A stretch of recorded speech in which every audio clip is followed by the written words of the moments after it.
Hi, ഇന്നൊരു മെഴുക്കുവരട്ടിയുടെ recipe ആയിട്ട് വന്നിട്ടുള്ളത്.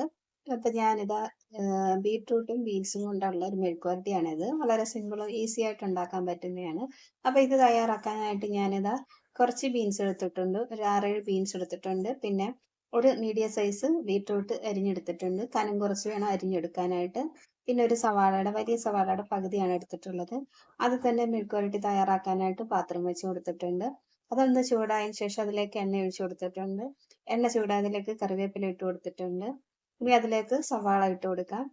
ഈ സവാള ഒന്ന് വഴണ്ട് വരുന്നതിന് വേണ്ടി ഒരല്പം ഉപ്പ് കൂടി നമ്മൾ ഇട്ട് കൊടുക്കുന്നുണ്ട്. അതിന് ശേഷം ഇതൊന്ന് വഴറ്റിയെടുക്കാം.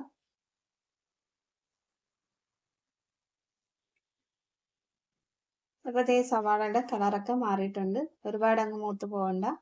അപ്പോൾ ഈ ഒരു പരുവത്തിൽ നമ്മൾ ഇനി ഇതിലേക്ക് ആവശ്യത്തിനുള്ള പൊടികൾ ചേർത്ത് കൊടുക്കാം. ഞാനൊരു ചെറിയ സ്പൂൺ, 1 സ്പൂൺ മുളക് പൊടിയും 1/4 ടീസ്പൂൺ മഞ്ഞൾപ്പൊടിയും കൂടി ഇതിലേക്ക് ഇട്ട് കൊടുത്തിട്ടുണ്ട്. പൊടി കരിഞ്ഞു പോകാതെ ചെറിയ തീയിൽ വെച്ചിട്ട് വേണം നമ്മൾ പൊടികൾ ഇട്ട് കൊടുക്കാനായിട്ട്. അതിനുശേഷം അതിൻ്റെ പച്ചമണം മാറുന്ന വരെ ഒന്ന് ഇളക്കി കൊടുക്കാം.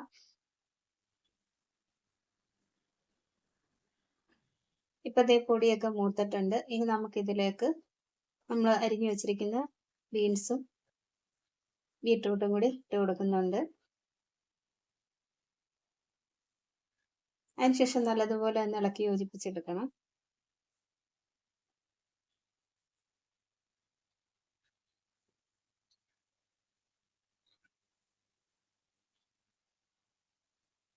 ഇനി നമുക്കിതൊന്ന് അടച്ചു വെച്ചിട്ട് ചെറിയ തീയിൽ വേവിച്ചെടുക്കണം.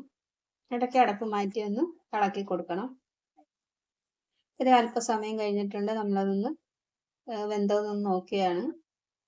അപ്പോൾ കുറച്ചുകൂടി വേവാനുണ്ട്. എന്നിട്ട് വീണ്ടും നമ്മളൊന്ന് ഇളക്കി കൊടുത്തതിന് ശേഷം ഇത് അടച്ചു വെച്ചിട്ട് ചെറിയ തീയിൽ വേവിച്ചെടുക്കണം.